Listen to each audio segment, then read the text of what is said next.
You ever see a whole room freeze, like actually stop breathing, because someone got called out so hard? Even the walls felt it?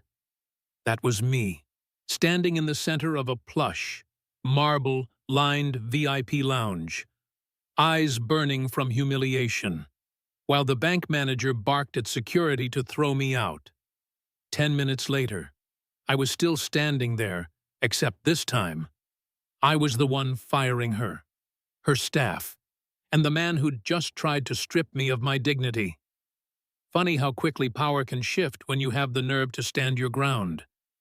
But if you think that moment came easy, let me tell you what really happened in those 10 endless minutes. Let me back up.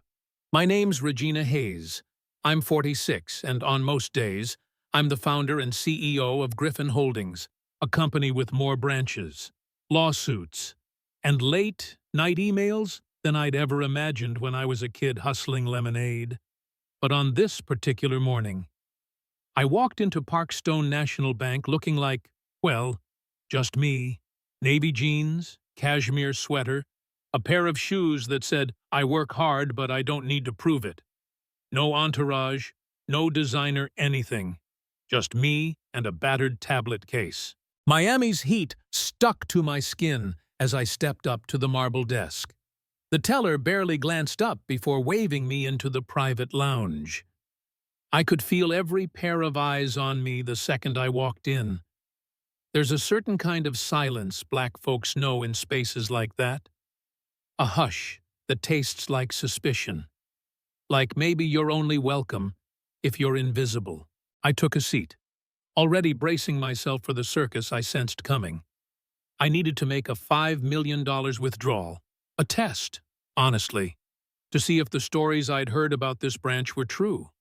The manager, her name tag said S. Carter, moved toward me like she'd sniffed a fire. She was neat, blonde bob, those heels that announce every step, smile just sharp enough to cut. She leaned over, not even bothering to lower her voice. "I'm going to need you to prove where those funds came from," she said, eyes flicking over my sweater, my hands, my face.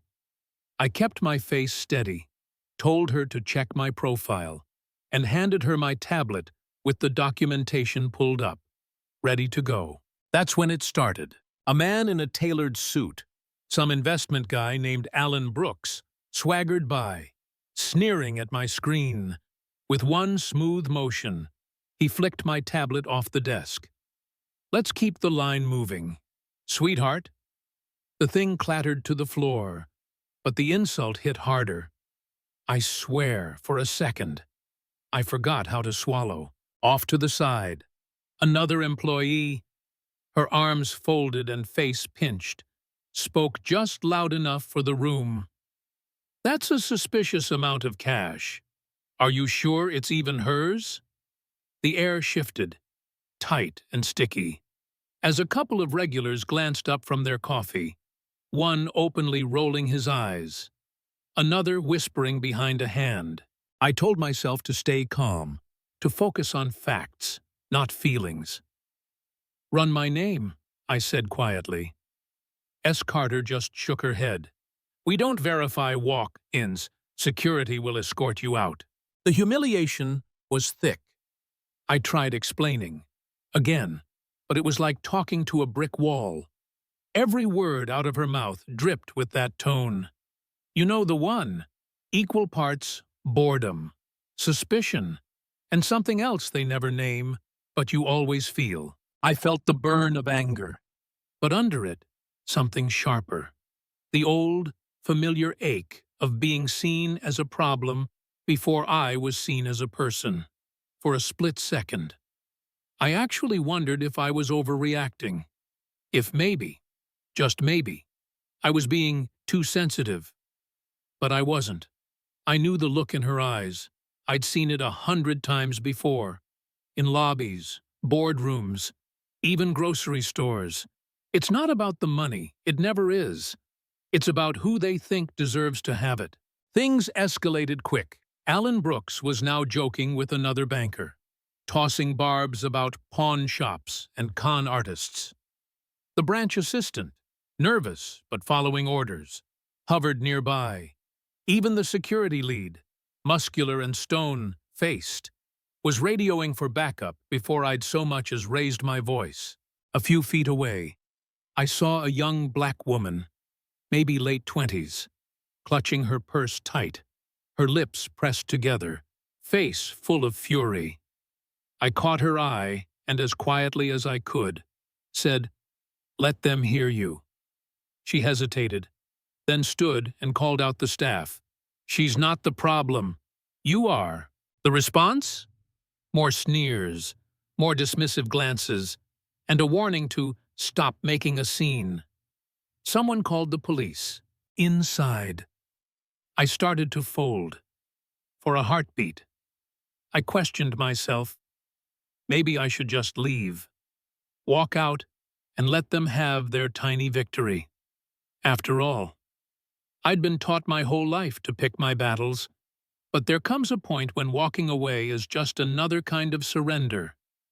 And I was done with that. So, I took out my phone, dialed my executive assistant, and said 3 words I hadn't used in years. "Start Protocol 7. She didn't need more. I kept my tone steady as the manager's eyes narrowed. "You're bluffing," she spat. A man named Jordan, the only person in that lounge who looked at me with both skepticism and a bit of hope, stood up and put himself between me and security. "You can't just throw her out," he said, "not without checking her credentials." Now the room was divided. Some watched with growing discomfort. Others rooted for the drama. The tension was electric. One of the bankers picked up my tablet, squinted at it, then tossed it across the room. "Probably stolen anyway," she muttered. I felt my fingers tremble. I closed my eyes, took a breath, and forced myself to speak, not shout. "You've profiled me, accused me, called security, humiliated me in front of strangers, and I'm still here. Ask yourself why." S. Carter just smirked. "Because you love the attention." She called for security again, louder this time. "This woman is impersonating a high-value client and attempting a major withdrawal. Fraudulent activity. Get her out." And then, like clockwork, 2 officers walked in, one white, one Latino, both looking tired. "We received a report of attempted fraud," the older one said. "Can someone tell us what's happening here?" The manager puffed up, rattling off a list of accusations, never once using my name. Before I could answer, a quiet voice spoke up from behind a glass divider. "They did this to me, too." Heads snapped around. A young woman, Zaria, I learned it later, stood up, holding her phone, her voice shaky but clear. "I tried to open an account here 2 weeks ago. They refused, said my business wasn't legit. I have the recording." The room shifted, something electric running through it. People started murmuring. One of the regulars, a retired banker, shook his head in disbelief. "This isn't banking, this is profiling." I straightened my back, the old fear replaced by something stronger. "My name is Regina Hayes," I said, "CEO of Griffin Holdings. I own the majority share of this institution." I took out my ID, my corporate credentials, and handed them straight to the officers.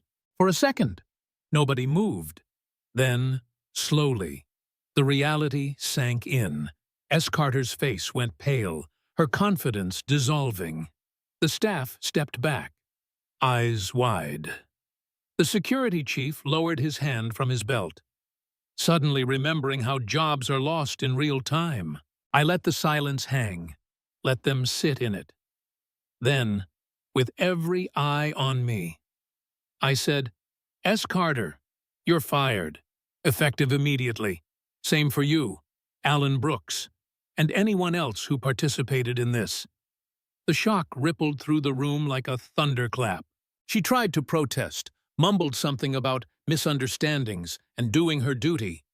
But the truth was out. The officers nodded. One stepped forward and quietly informed her she'd have to leave. Alan Brooks, still reeling, tried to argue that his money kept the bank afloat. I barely looked at him. Your account is closed. You're banned from every branch we own. Dignity isn't something you can buy, and you just lost yours. As they were escorted out, the entire staff stunned into silence. I caught sight of the younger clients in the room. Zaria, Jordan, even the angry woman from earlier, watching, eyes bright, like maybe something had shifted for good. No applause, no high fives, just the slow, awkward shuffle of defeated egos leaving behind a room they once ruled. S. Carter, head high but eyes lost, didn't say another word. The man in the suit kept glancing back at me like he couldn't decide if he hated me or wished he'd kept his mouth shut. Even the security chief just stood there, shoulders drooping, realizing he'd bet on the wrong horse. I let them go. I didn't gloat. I didn't even smile. It was enough to know that, for once, the people who used silence and suspicion as weapons had nothing left to hide behind. The weight of what they'd done settled over them heavier than any punishment I could hand out. The lesson is simple. Sometimes, justice isn't loud. It's the moment a door quietly closes behind the people who never should have held the keys. And on days like that, you don't need a celebration. You just need the truth. That's what we do here at JR.